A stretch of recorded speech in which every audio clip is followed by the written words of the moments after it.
I'm really, just feeling like I'm about to be done doing videos for a while, and I'll talk about that in the video that I'm putting out tomorrow.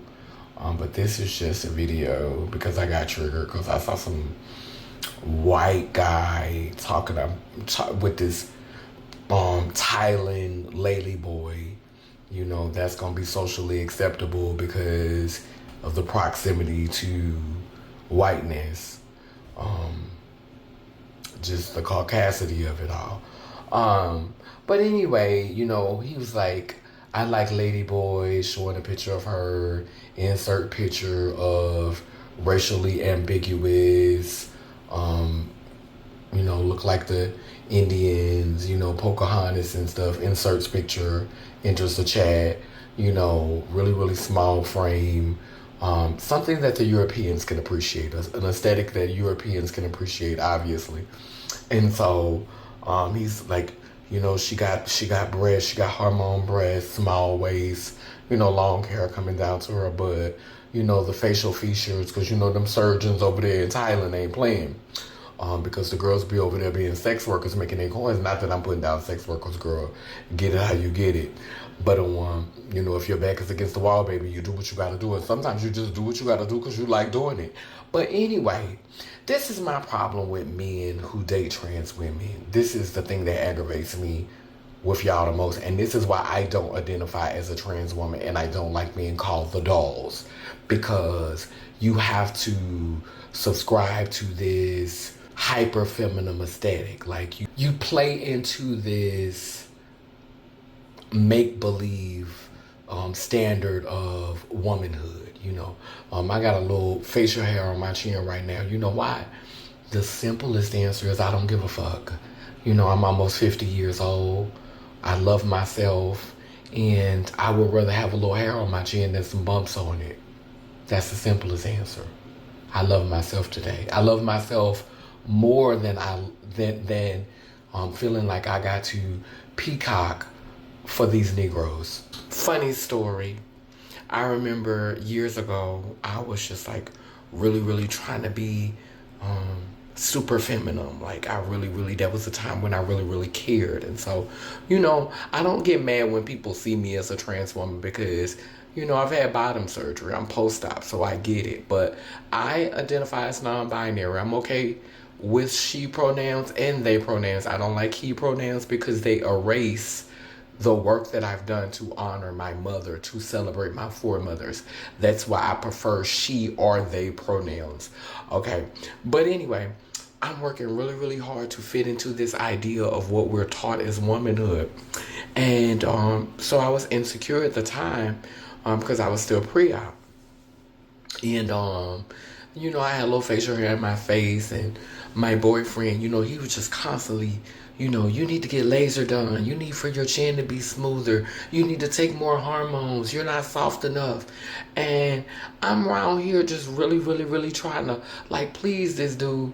And he leaves me to go be with a Negro with a full beard and a six-pack.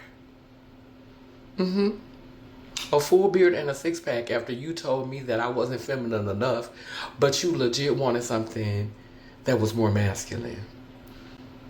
So I wasn't quite cutting it for you. So, you never know what's in their heart. You be doing all of this to try to keep up with this aesthetic, and he really just using you because he's trying to come to terms with what he really wants. So when somebody have to fight that hard to hold on to their identity, you have to ask them, what's really the tea? Are we good? No matter what shade they are, whether they less melanated or whether they got a lot of melanin, whether they Caucasoid, whether they Asian, Hispanic, you'll be all right with this hair on my chin. And I'm going to be all right too. But anyway, the problem that I have with y'all is that a lot of y'all trying to justify your attraction to trans women. Like, being born with penises, being born male, we literally are the X and the Y chromosome, which proves that we are directly connected to female beings and directly connected to male beings. And our genitalia does not decide, because we're not livestock, we're not chattel, although some of y'all think we are, thanks to these patriarchal monotheistic religions. But we have brains, we have minds, we have souls. We are not ruled by our genitals. And so our brain is not, so a lot of y'all think with your sexual organs. You're halflings. You're halflings. You think with your sexual organs. You're led by your genitalia. Whether you're born with a vagina or whether you're born with a penis, a lot of y'all are guided by the urges in your loins, your groins. And so you can't fathom a whole one. You have feminine gay men talking about, don't call me non-binary, don't call me they, them, don't call me she.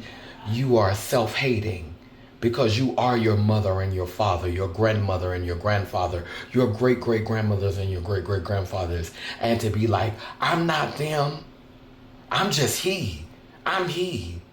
Because you want proximity to the patriarchy and to manhood. Y'all weird. Y'all try to say we crazy, but y'all crazy. You're weird. You're weird. You're delusional. But anyway, straight heterosexual men loving me, loving someone like me, and still trying to hold on to the straight heterosexual identity only proves that you think it's something wrong with being queer. You think it's something wrong with being gay. You think it's something wrong with being a member of the alphabet community. So you're trying to hold on to your straight status. And for the trans girls who uphold that because you want some proximity to the binary, you want to be able to play Patty Duke, you want the white picket fence, and you want to be this dream that they sold us on TV, this Disney princess. You want to be this Barbie doll. You want this illusion that the nuclear family that was responsible for destroying the tribes, when you had many guides and teachers that protected you and kept you safe in the village, kept you safe in community, and had lessons and wisdom that help you to become multifaceted, multidimensional, capable, well-rounded, and more whole. You want to play a part in that. You want your turn at bat. You want your piece of the pie. And so you stand behind him trying to hold on to this heterosexual identity because it gives him proximity to the very bullshit that's responsible for the foot on our neck in today's society, that holds up racism, sexism, and all of the other phobias and isms that we suffer through. I'm sick of men in general talking about, yeah, I'm straight. Like I want to show you a straight man can love a church. Is these people paying your bills? Is these people riding for you, got your back, holding you down? Well, forget holding you down. Are they lifting you up? Are they empowering you? Why does it matter what they think of you? Why does it matter if they see you as gay or straight? Why does it matter what people think of you in the comment sections? Why does it matter if you are a man and you are so strong and powerful and fearless and brave and courageous? Why does it matter how these people see you? Like what you like, stand on business 10 toes down, and it doesn't matter how people see you. And I will have so much more respect for you because you need to be able to defend anything you do. And you shouldn't have to make excuses for people who don't want to understand. If you are not just fetishizing them and you love them for what's in their soul, what's in their mind, what's in their spirit, then you should be able to defend that without hiding behind a heterosexual identity. I dare you.